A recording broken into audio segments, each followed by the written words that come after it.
بەیاننامەی کۆمیتەی ئازادی ئۆجەلان باشووری کوردستان بۆ پشتگیری لە هەڵمەتی ڕۆژی جیهانی ئازادی بۆ ڕێبەری گەلان ڕێبەر ئاپۆ.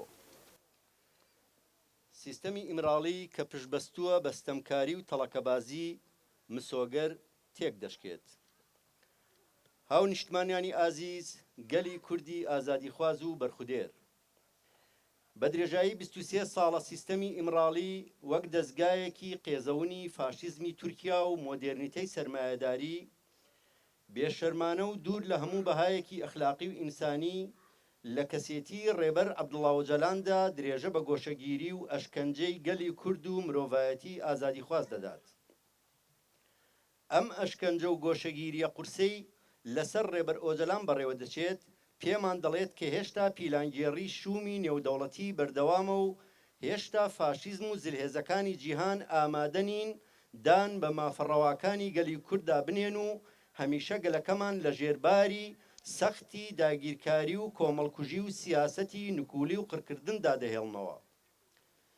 گەرچی ڕێبەر ئۆجەلان لە ڕێگەی بەرگرینامەکانیەوە هەوڵ و ڕەنجێکی مەزنی داوە لە پێناو بەرقەرارکردنی ئاشتی و ئازادی و دیموکراسی و پێداگر بووە لەسەر ئەوەی کۆتایی بە شەڕ و کوشتار بهێنێت و پێکەوە ژیانی ئازادانەی گەلان بکاتە بنەمای پرۆسەی ژیان و سیستەمێکی نوێ.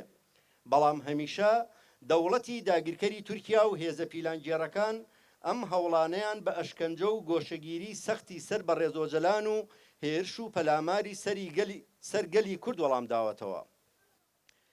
خەڵکی بە ئەمەک و شەرەفمەندی کوردستان لە بەرامبەر ئەم فاشیزم و ناحەقیەی بەرامبەر گەلی کورد و ڕێبەرەکەی دەکرێت، پێویستە لە هەر کات زیاتر تێکۆشان بڵندتر بکرێت.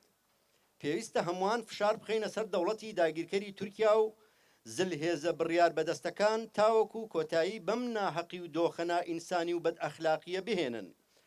پێویستە هەموو بە یەک دەنگ پێیان بڵێن ئیتر درێژەدان بە سیستەمی ئیمراڵی بۆتە شەرم و پەڵەیەکی ڕەش بە تەوێڵی کۆمەلگای نێودەوڵەتیەوە و دەبێ خۆیان لەو شەرمە پاک بکەنەوە. ئاشتی خوازان، ئازادی خوازان، ئێمە کۆمیتەی ئازادی ئۆجەلان سەر لە نوێ ڕای دەگەیەنین کاتی ئازادی ئۆجەلانە لە پێناو کۆتایی هێنان بە سیستەمی چەپەڵی ئیمراڵی بۆ هەمیشە لەسەر پێ ئەبین و خاوەندارەتی لە بیرمەند و تێکۆشەری ئازادی گەلان وەک ئەرک و فەرمانێک دەبینین. داوا لە خەڵکی شەرەفمەند و ئازادی خوازی ژەکەین هەموو پێکەوە هاواری ئازادی بۆ ڕێبەر ئۆجەلان بدەین و بەگوێی تەواوی جیهان و مرۆڤایەتیدا بژی ئیرادەی ئازادی گەلەکەمان و مرۆڤایەتی ئازادی خواز. کۆمیتەی ئازادی ئۆجەلان باشووری کوردستان بەڕاستی فکری ڕێبەر ئاپۆ فکر و فەلسەفەیەکە تەنها هەر بۆ ژن نییە، بۆ تەواوی مرۆڤایەتیە. ئەوەی خۆی لەو فکرەدا لەو چوارچەوەیەدا خۆی ببینێتەوە بە دڵنیاییەوە ئینسان دروست دەبێت، لە نوێ دروست دەبێت. چۆن ئینسان کە لە دایکە بێ نوێ ئەبێتەوە، ینی ئینسانێکی باشی لێ دەرەچێ. فکری ڕێبەر ئاپۆش وایە بە دڵنیاییەوە، چونکەم لەبەرەوەی فکرێکە خاوەن فەلسەفەیە، خاوەن ئەخلاقە، خاوەن ویژدانە، خاوەن ئیرادەیە بە تایبەتی بۆ ژن کە ژن لەو فکرەدا خۆی ببینێتەوە. یعنی فکرێکە ئینسان دروست دەکات، لە نەبووە مرۆڤ دروستەکە.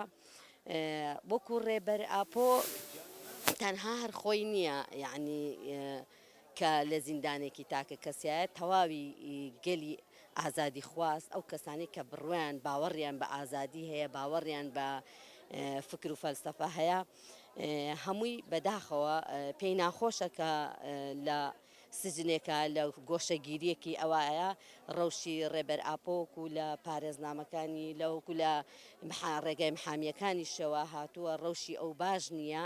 ئەنجا کاتی ئازادبوونیەتی بەڕاستی داوام لە هەموو ئەوانەی کە ئازادی خوازن، داوام لە هەموو ئەوانەی کە باوەڕیان بە مرۆڤایەتیە، باوەڕیان بە ئازادیە، باوەڕیان بە یەکسانیە تێکۆشان بکەن، لە هەجر ڕوویەکەوە بێت تێکۆشان بکەن بۆ ئازادبوونی ڕێبەر ئاپۆ. ئازادبوونی ڕێبەر ئاپۆ ئازادبوونی مرۆڤایەتیە، ئازادبوونی تاکی ئازادە، ئازادبوونی ژنە. یعنی ئەو فکری کە ئەو بڵاوی کردوێتەوە لە تەواوی جیهاندا دەنگی یاوەتەوە بۆ فکرێکە کە ژیان نوێ بێتەوە کە فکرێکە کە ئینسان باوەڕی بەخۆی ئەبێ کە تا لەو فکرە قوڵ نەبیتەوە و پەروەردەی لەسەر نەبین و کتێبەکانی نەخوێنیتەوە نازانی ئەو فکرە چەند بەهێزە چەند بە ئینسان بەهێزەکە مڕاڵت دایەتێ ئیرادە و مەبدەئت بەهێزەکە جا داوام لە هەموو ژنان هەیە بێنە سەر شەقام لە جواب بێن لە دەنگ بێن دەنگیان هەبێ بۆ ناڕزایی کە دژی ئەو سیستەمەی کە لەسەر ڕێبەر ئاپۆ بەڕێواچێ داوای ئازادبوونی ڕێبەر ئاپۆکەین